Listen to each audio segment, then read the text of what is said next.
For ever امید ہے کہ اتنی بات سن کے آپ کو سمجھ میں تو آنا چاہیے، کیونکہ ہر عقل مند جو شخص ہوگا نا، جس کے پاس عقل ہوگی، وہ اس بات کا تو اقرار کرے گا کہ کوئی تو ہے جو نظام ہستی چلا رہا ہے، وہی خدا ہے، وہی خدا ہے، یعنی خدا کی ذات ہے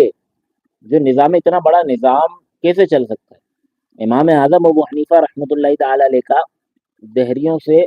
مناظرہ ہوا۔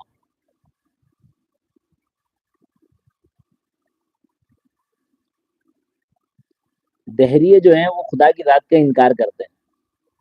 تو ان سے مناظرہ ہوا، ایک وقت طے پایا، اور اس وقت کے اندر ہے نا پورے شہر کے اندر کہہ دیا گیا کہ فلاں وقت کے اندر امام اعظم آئیں گے اور دہریوں سے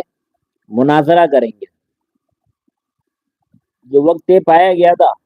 اس وقت پر امام اعظم نہ پہنچے، کچھ دیر ہو گئی، کچھ تاخیر سے پہنچے، تو لوگوں نے پوچھا حضرت کیا ہو گیا، اتنی تاخیر سے پہنچے؟ تو امام اعظم ابو حنیفہ رحمۃ اللہ تعالی علیہ نے فرمایا،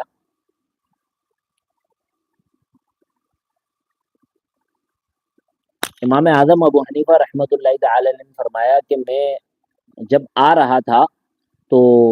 رستے میں ایک نہر آتی ہے جس کو عبور کر کے، جس کو پار کر کے مجھے اس پار پہنچنا تھا،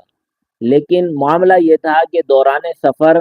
جب میں نہر پہ پہنچا تو دیکھا کہ نہر کے اوپر تو کوئی نہ کشتی ہے نہ ملا ہے، یعنی نہ کشتی ہے اور نہ کشتی چلانے والا ہے، تو میں کس طرح سے یہ دریا عبور کر کے، یہ نہر عبور کر کے، نہر پار کر کے میں اس کنارے پہ آتا؟ تو میں یہ سوچ ہی رہا تھا کہ اتنی ہی دیر کے اندر ایک درخت جو سامنے تھا بڑا سا، وہ درخت خود بخود کٹا، وہ کٹنے کے بعد اس کی لکڑیاں الگ الگ ہوئیں اور ایک ساتھ جڑنے لگی، اور آنند فانند وہ لکڑیاں جڑ کر ایک کشتی کی شکل اختیار کر گئیں، وہ کر کر تھوڑا سا اوپر ہوئی، دریا کے اندر جا کر بیٹھ گئی کشتی،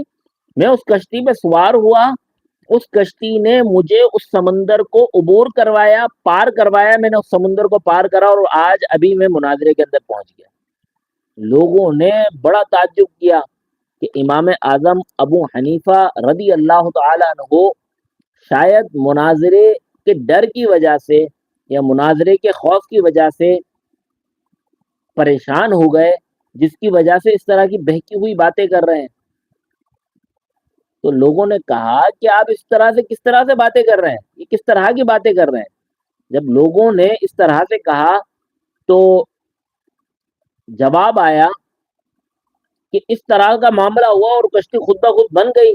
اور کشتی نے خود بخود مجھے سمندر پار کرا دیا۔ تو لوگوں نے، جو دہریے وہاں پہ موجود تھے، جو ذات خدا کا انکار کرنے والے، انہوں نے کہا کہ کشتی کیسے خود بخود بن سکتی ہے، عقل میں آنے والی بات ہی نہیں ہے،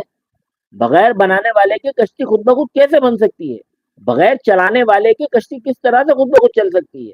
تو کوئی تو ہوگا بنانے والا جس نے کشتی بنائی،